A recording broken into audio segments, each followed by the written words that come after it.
It's Brady back again with the S14, and today we're going to be taking a look at tucking the fender harness on the S14. Probably not going to be all in the same video, but at least we'll get it started just because I just got off work a little early. So I thought we would dive into it because I'm running into some issues now. First off, no dash lights, and now the passenger or driver headlight no longer works. And it only happened because I noticed the fender harness looked a little bit more rubbed than usual, and I thought I tucked it enough, but apparently not. So no dash lights, no driver headlight. Obviously bad news, we need those. So what I'm gonna do here is we're gonna finish jacking this bad boy up. And once we do that, we will take this wheel off, put an axle stay in there, and see what the hell is going on.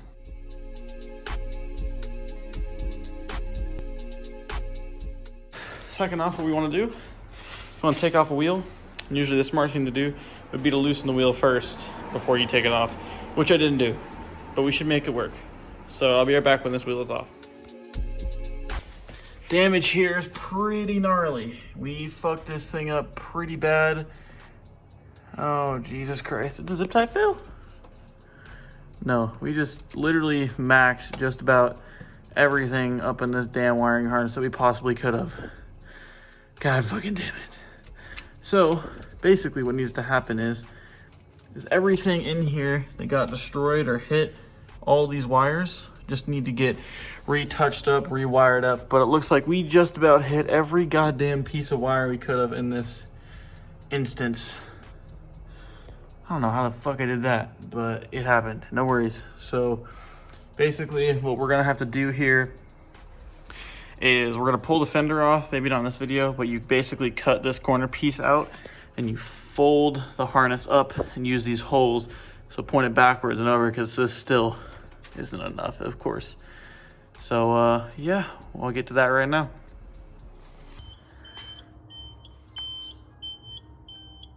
How the fuck do you reach that bolt? I can see this one.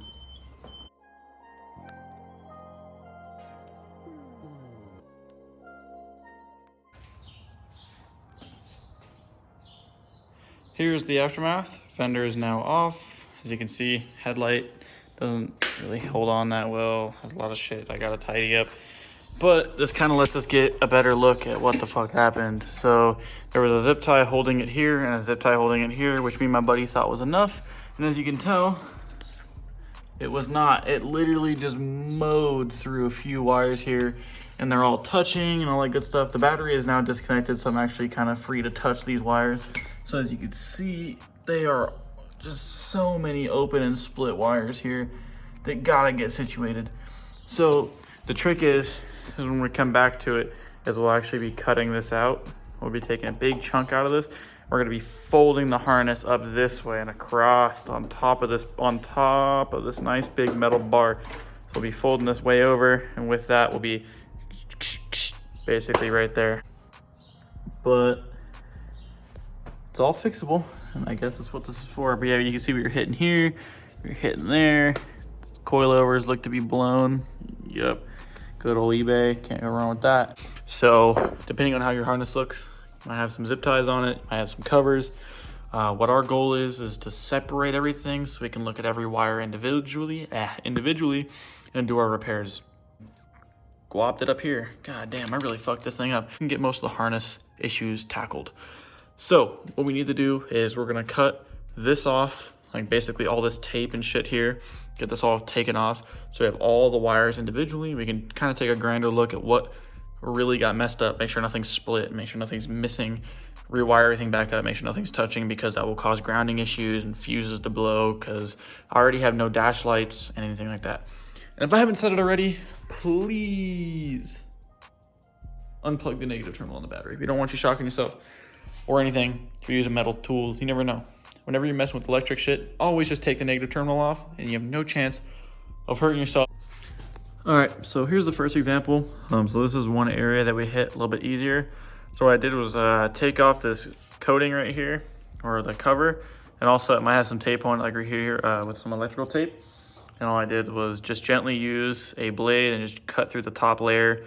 Make sure you don't cut through any more wires. And what we basically do here is what you want to do is you want to look at all the wires, make sure, see if anything's, even if it's just barely split, but I think we're just about good on all these wires except for these two. As you can see, this one's got beat up pretty good.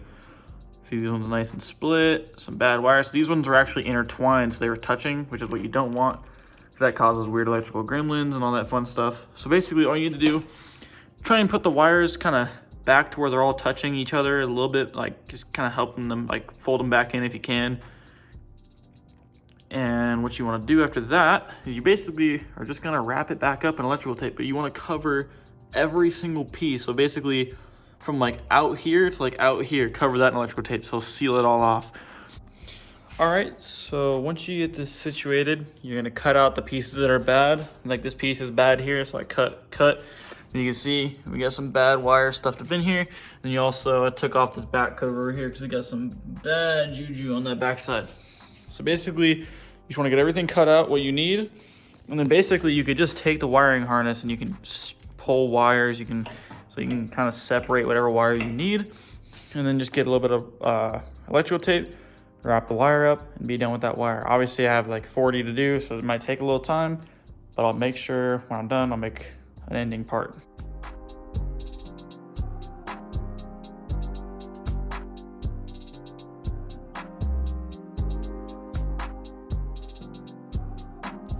All right, now that it's all finished, I should have posted photos. Sorry I didn't get any video of me doing it because I didn't actually do it. I had my buddy who's done it before kind of wrap it up and just get it done for me while I did some other shit. Appreciate you there, Brandon. Knows what the fuck he's doing. So he kind of tackled it. You saw the photos already, but now you can see, from what I heard, license plates aren't that good to use because they melt from too much rubbing. But now as you can see, even if the wheel is gonna turn, it can turn all the way back there and it's not gonna hit anything. I also raised it just a tad bit. I mean, obviously, that's still, some people will be like, bro, you're so low, but that's honestly, I raised it almost an inch. But yeah, it's all tucked up in there now. You can see it swoops all the way around and it goes all the way on top of that metal piece up there. And then I have it zip tied to this piece right here. And then I have it, where else do I have it zip tied? I have it zip tied right here. Then I think I have a zip tie somewhere over here as well, but that is it, all finished. So sorry I couldn't get any footage of me actually doing it, but it's honestly pretty self-explanatory. Literally just taking every separate wire, using electrical tape, wrapping up each wire, and rewrapping everything. And if you want, put plastic cover. I didn't, I just left it fine. It's just, it should be okay. So, but yeah, that is how you tuck your harness, and highly suggested if you have an S chassis or Laurel, R32, any R chassis, C chassis, S chassis, all of them kind of have the same style of fender harness, so I really suggest it. Alrighty, I will catch you guys later. Thanks for stopping by, and take it easy.